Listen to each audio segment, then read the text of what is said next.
今天咱们来聊点扎心的。古人放假居然比我们会玩，还懂生活。如今内卷成了甩不掉的标签，加班、KPI、业绩压得人喘不过气，连放假都逃不过工作群的消息轰炸。再看看古人，他们的假期不仅多到离谱，还活出了反内卷教科书的范儿。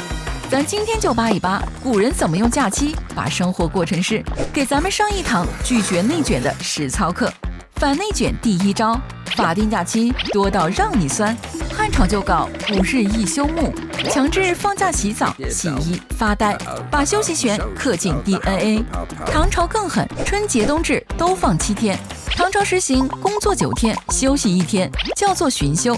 虽然不如我们现在周休多，但各种节日合起来则远远多于今人。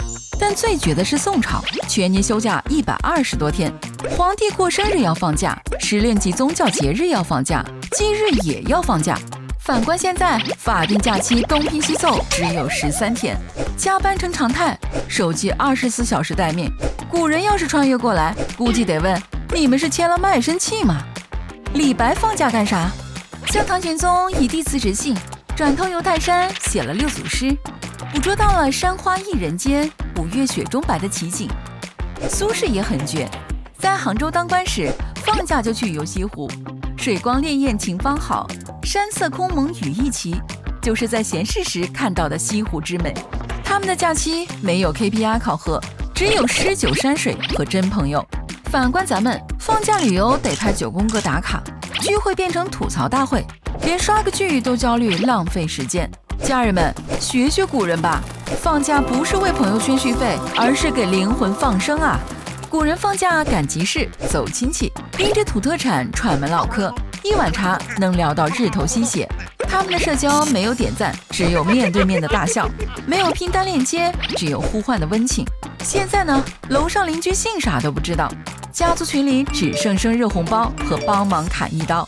好不容易聚一次，人人低头刷手机，聊的话题3句不离裁员房贷。古人的假期教会我们反内卷，先从放下手机，握住身边人的手开始。宫廷贵族放假办宴会，听着小曲儿玩投壶，吃饱喝足还要喊，接着奏乐接着舞。他们的快乐不靠晒豪车名表，而是彻底沉浸在当下的热闹里。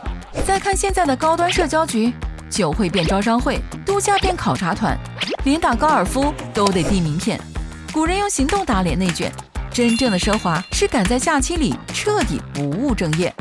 宋朝人1年放1/3时间假， GDP 照样全球第1，朝廷官吏疯狂摸鱼，却留下千古名篇。古人用假期证明休息不是偷懒，而是为了更高效的生活。再看看咱们，加班熬夜赚的钱，一半交给医院，一半填补空虚。内卷的本质是用战术上的拼命掩盖战略上的迷失。古人用春耕秋收教会我们，真正的自律不是把发条拧到最紧，而是像候鸟懂得何时振翅，何时栖落。那些被历史记住的瞬间，从来不是古人熬夜爆肝的时刻，恰恰是在诗酒趁年华的假期里。所以别被躺平的标签骗了，下次手机弹出加班消息时，记得学古人甩出一句：今日记暗读劳形，宜观云听松。快快点击收藏这份来自古代的生存指南，痛痛快快去对月当歌。